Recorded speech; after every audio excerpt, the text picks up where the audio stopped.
Sebagai negara pengonsumsi daging terbesar kelima di dunia, orang Turki memang piawai dalam mengolah daging. Doner kebab gini merupakan salah satu kreasi andalannya. Istilah doner berasal dari bahasa Turki yang artinya putaran. Daging doner ini memang dibuat dengan cara ditumpuk-tumpuk, sehingga mudah dipanggang dengan cara memutar. Seorang imigran Turki bernama Kadir Norman yang pertama kali memperkenalkan doner kebab pada tahun 1972 di Jerman. Berkat inovasinya, makanan kebab yang tadinya hanya disajikan di atas piring jadi lebih praktis dengan disantap bersama gulungan roti dan sayuran. Ada 3 jenis daging yang digunakan untuk membuat doner. Selain daging utuh yang berwarna merah ini, ada juga bagian lemak sapi untuk menambah rasa gurih dan daging giling yang sudah dibumbui. Pisahkan dulu daging dengan lemak pakai mesin pemisah ini. Dari proses ini bisa kita peroleh daging tanpa lemak, sekaligus lemaknya. Setelah itu, potong daging membentuk lembaran-lembaran tipis, biar nanti mudah disusun. Untuk membuat daging giling, bisa menggunakan mesin giling berkapasitas besar ini. Tambahkan juga minyak nabati untuk membentuk tekstur daging biar lebih lembut. Tambahkan bahan rempah biar kaya rasa. Giling selama 1 jam sampai benar-benar halus. Nah, seperti ini deh hasilnya. Susun secara bergantian antara daging, lemak, dan daging gilingnya ya. Komposisi dagingnya tetap lebih banyak supaya padat dan gak mudah hancur. Dengan dibuat berlapis-lapis seperti ini, daging doner akan cepat matang saat dipanggang, mudah diiris, dan pastinya lebih empuk pas digigit. Wih, sudah setinggi tusukannya nih. Nah, sekarang tinggal dibungkus deh pakai plastik steril. Daging doner ini bisa tahan sampai 3 bulan bila disimpan dalam keadaan beku, yaitu pada suhu minus 18 derajat Celcius. Oke, doner daging sapi siap dikirim ke supermarket atau rumah makan kebab di seluruh Turki. Masih ada banyak nih yang keren-keren kebanggaan negeri dua benua ini. Cekidot infonya dalam episode hari ini. Si Unyil, yuk kita kemon. Berikutnya kita ke ibu kotanya, negara Turki. Yap, Ankara. Kota terbesar kedua dengan jumlah penduduk 5 juta jiwa ini juga menjadi surganya kuliner loh. Dari banyak tempat makanan di kota ini, ada salah satu rumah makan yang Unyil suka. Namanya Os 52 Sigar. Salah satu menu andalannya ya sate jumbo ini nih, atau disebut juga sis kebab. Sis kebab adalah jenis kebab yang cara masak dan penyajiannya mirip sate di Indonesia. Berdasarkan sejarahnya, makanan dari daging yang dipanggang dengan tusukan seperti ini awalnya memang dari Turki loh, bukan dari Madura. Umumnya sis kebab menggunakan daging domba atau kambing dan dihidangkan di atas roti lafaz bertabur wijen. Penasaran kan? Oke deh, kita buat roti lafaznya dulu yuk. Roti lafaz terbuat dari campuran tepung terigu dan garam. Adonan roti kemudian dipipihkan sampai tipis, lalu olesi dengan mentega cair dan beri taburan wijen secukupnya. Panggang dalam oven tradisional selama kurang lebih 10 menit. Tada! Rotinya menggembung seperti balon. Ketika sudah dingin, roti akan kempes dengan sendirinya, sehingga menghasilkan tekstur yang lembut dan elastis saat digigit. Selain membuat lafaz, rumah makan ini juga membuat lahmacun, yaitu roti tipis dengan taburan daging giling di atasnya. Bisa dibilang lahmacun adalah pizzanya Turki, karena cara membuatnya mirip dengan pizza. Campurkan tepung terigu, garam, ragi, dan air hangat. Lalu aduk sampai rata. Jangan lupa tambahkan juga minyak zaitun ya, agar adonan tidak terlalu lengket.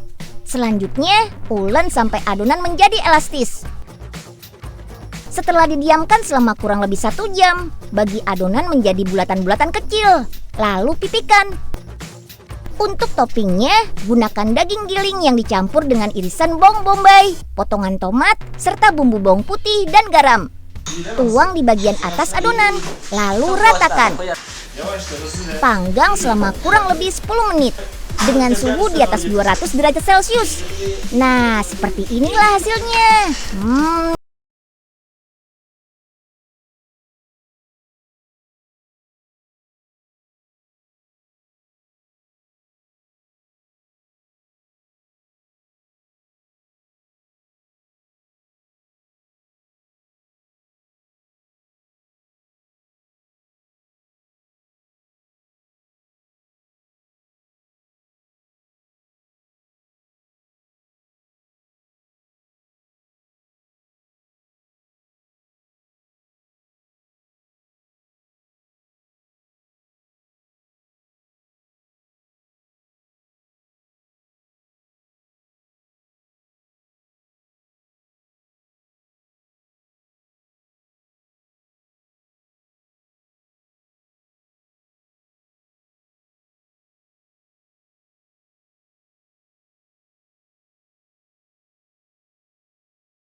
Afiyet olsun. Sepintas, sujuk khas Turki ini memang mirip dengan sosis. Padahal sosis dan sujuk ini beda loh. Daging sapi yang digunakan berasal dari rumah potong halal. Daging sapi ini kemudian kita giling pakai mesin. Hasilnya jadi seperti ini nih. Selain daging, kita juga butuh lemak sapi yang sudah digiling, biar rasanya makin gurih dan teksturnya pun lebih lembut. Pembuatan adonan sujuk dimulai dengan mencampurkan lemak sapi dengan bumbu garam, bawang, jinten, serta rempah-rempah khas Turki lainnya. Perpaduan daging dengan bumbu khas Turki inilah yang membedakan cita rasa sujuk dengan sosis biasa. Setelah itu, tuang daging giling ke dalam mesin mixer. Kalau sudah tercampur, hasilnya akan seperti ini nih.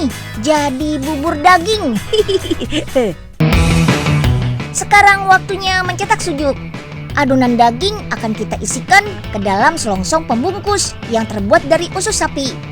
Tuang adonan ke dalam mesin filling.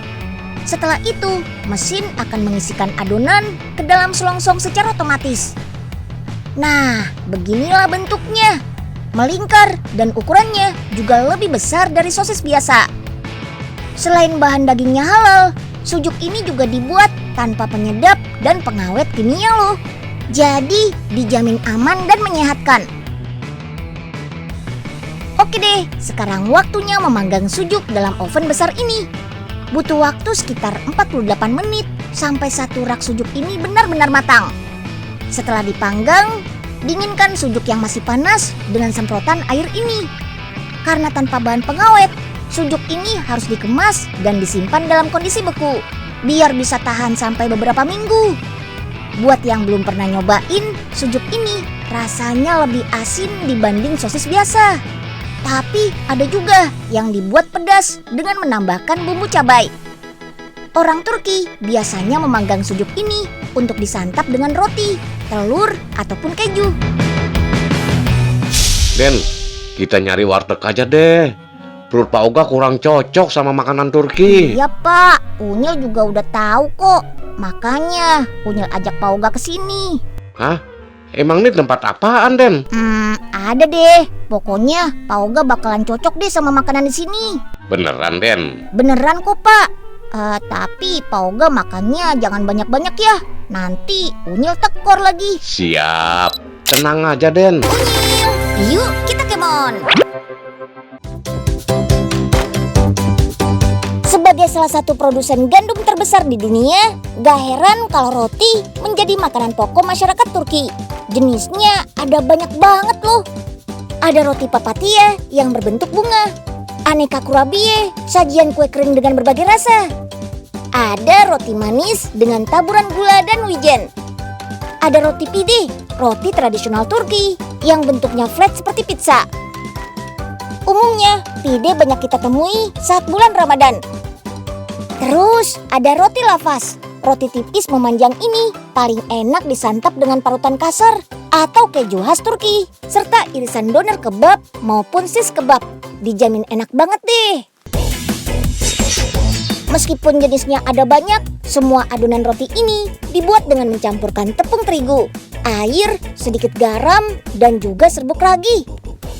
Dipanggangnya masih pakai oven tradisional loh, namanya Virini. Bisa memanggang puluhan roti sekaligus. Panggangan roti tradisional ini masih menggunakan dinding bata dan kayu sebagai bahan bakarnya.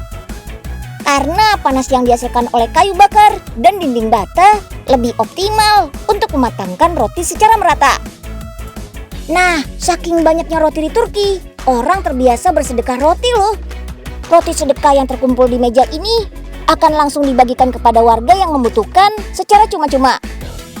Jadi, orang-orang yang tidak mampu membeli roti pun bisa ikut merasakan nikmatnya roti gandum. Wah, patut dicontoh nih.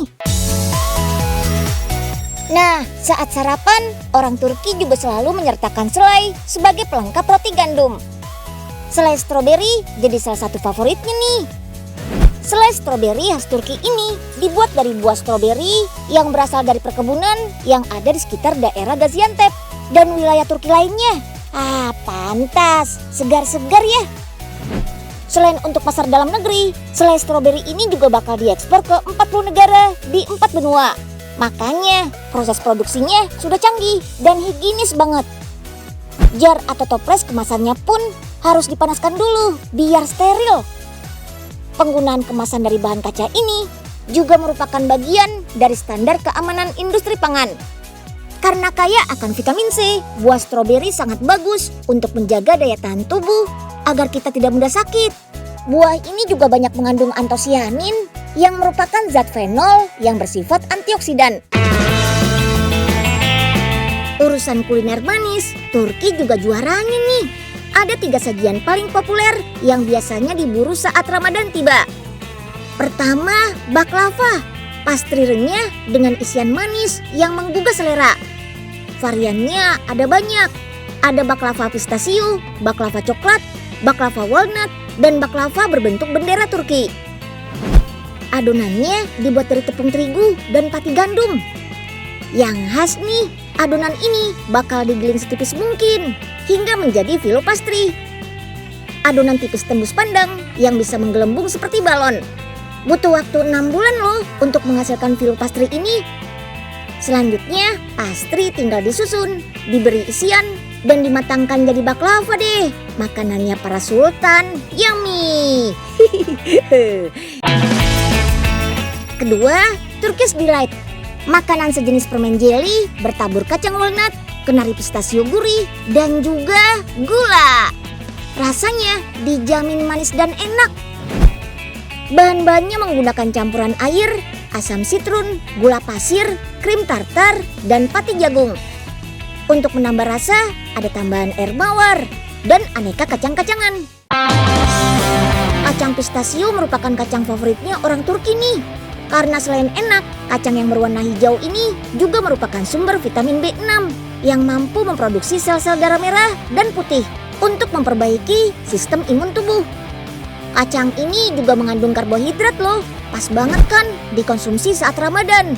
Bisa menjadi booster energi cepat. Agar hasilnya bagus, sebelum dicetak, adonan harus didinginkan nih selama 2 hari penuh agar benar-benar menyatu. Memang ya, menikmati kudapan enak itu butuh perjuangan. Ketiga, es krim. Es krim khas Turki dikenal unik karena nggak gampang cair. Makanya penjual es krim Turki dikenal suka ngisengin pembelinya. Ini karena selain dibuat dari campuran gula dan susu, es krim khas Turki menambahkan bahan khusus bernama salep. Dibuatnya dari bubuk bunga anggrek.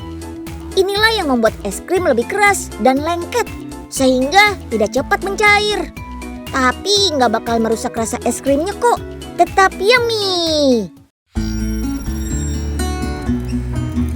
Katanya nih, untuk menyegarkan mulut sehabis menikmati makanan utama, dessertnya nggak boleh ketinggalan. makanan bercita rasa manis biasanya menjadi pilihan. Karena selain enak, bisa meningkatkan mood juga loh. Nah, cobain deh kudapan khas Turki yang satu ini. Namanya kunafe.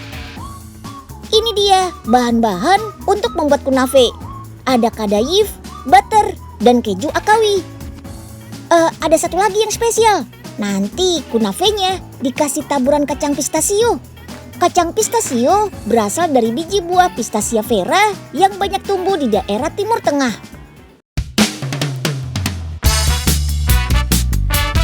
Pertama-tama, butternya diolesi sampai rata. Kalau sudah, taruh kadayif di atasnya.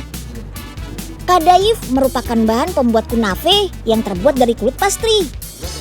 Diiris tipis-tipis sampai bentuknya kayak bihun. Terus untuk bagian tengah kunafe dikasih keju akawi. Keju yang berasal dari Timur Tengah. Teksturnya mirip dengan keju mozzarella. Ada dua jenis kadayif yang dipakai, yaitu yang putih sama yang kuning. Bedanya kalau yang kuning rasanya agak asin. Kunafe sudah dikenal di Timur Tengah sejak abad ke-10. Pada abad ke-15 saat Turki dikuasai Kekaisaran Ottoman, teknik pembuatan kunafe semakin berkembang.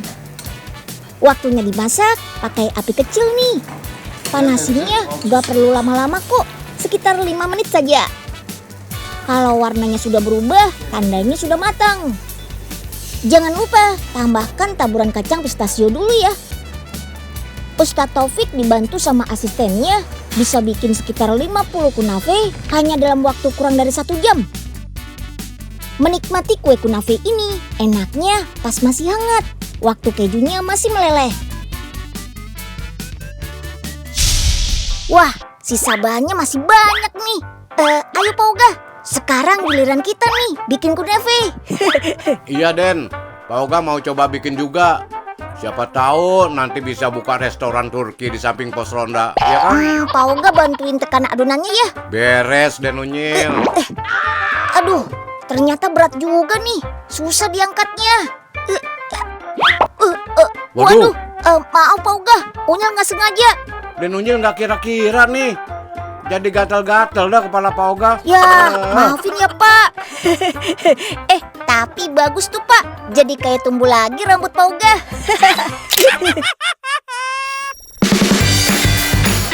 Sama seperti di Indonesia, ngopi sudah jadi bagian budaya orang Turki loh.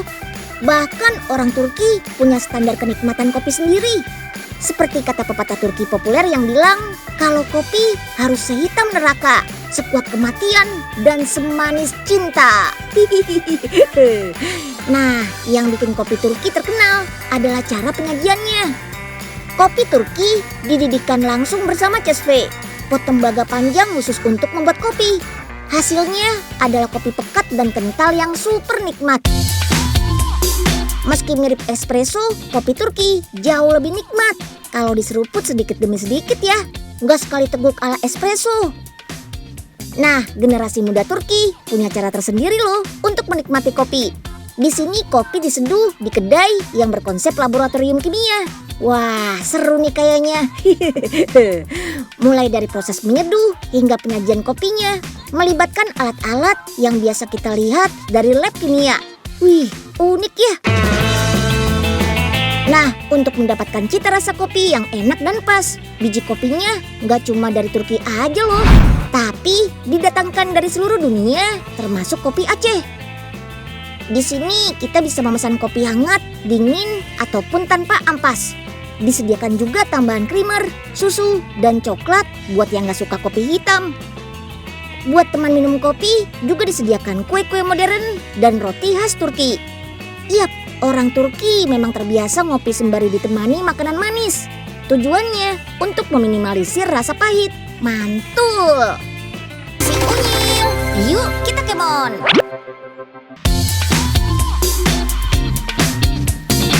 Nah, buat pemburu kuliner, kalau ingin menikmati cita rasa khas Turki, bisa berkunjung ke daerah Eminönü di Istanbul nih. Di sini ada rempah-rempah, keju, acar, dan toko aneka permen khas Turki. Katanya toko permen di sini sudah ada sejak 300 tahun yang lalu loh. Bahkan permen Akide, permen yang dibuat sejak masa Kekaisaran Ottoman, masih dijual di sini. Beuh, legend. Ini dia akhir perjalanan kita eksplor negeri dua benua.